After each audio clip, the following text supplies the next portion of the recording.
সরকারি চাকরিতে কোটা সংস্কারের দাবিতে রাজধানী সহ সারা দেশে চলছে বৈষম্য বিরোধী ছাত্র আন্দোলনের কমপ্লিট শাটডাউন কর্মসূচি। রাজধানীর শনিরাখড়া, কাজলা ও যাত্রাবাড়ী এলাকায় আইনশৃঙ্খলা রক্ষাকারী বাহিনীর সঙ্গে আন্দোলনরতদের সংঘর্ষ হয়েছে।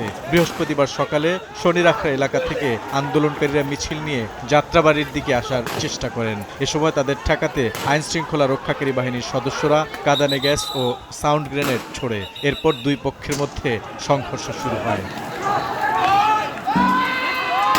আন্দোলনকারীদের আইনশৃঙ্খলা রক্ষাকারী বাহিনীকে লক্ষ্য করে ইট পাটকেল ছুটতে দেখা যায়। শনিরাখড়া ও কাজলা থেকে যাত্রাবাড়ি পর্যন্ত পুরো সড়ক জুড়ে সংঘর্ষ ছড়িয়ে পড়ে। পুলিশের গুলিতে দুই পথচারী গুলিবিদ্ধ হওয়ার খবর পাওয়া গেছে। রাজধানীর উত্তরায় আন্দোলনকারীদের সঙ্গে পুলিশ ও র্যাবের সংঘর্ষ হয়েছে। হাউস বিল্ডিং থেকে রাজলক্ষ্মী মোড় পর্যন্ত সড়কে আন্দোলনকারীরা অবস্থান নিলে তাদের উপর সাউন্ড গ্রেনেড ও কাঁদানে গ্যাসের শেল নিক্ষেপ করেছে পুলিশ ও র্যাব। ফলে ঢাকা ময়মনসিংহ সড়কের উত্তরা অংশ দিয়ে যান চলাচল বন্ধ হয়ে যায়। নগদের কাছে সব গ্রাহকই প্রিয়, তাই তো সারা দেশে ক্যাশ আউট চার্জ সবচেয়ে কম।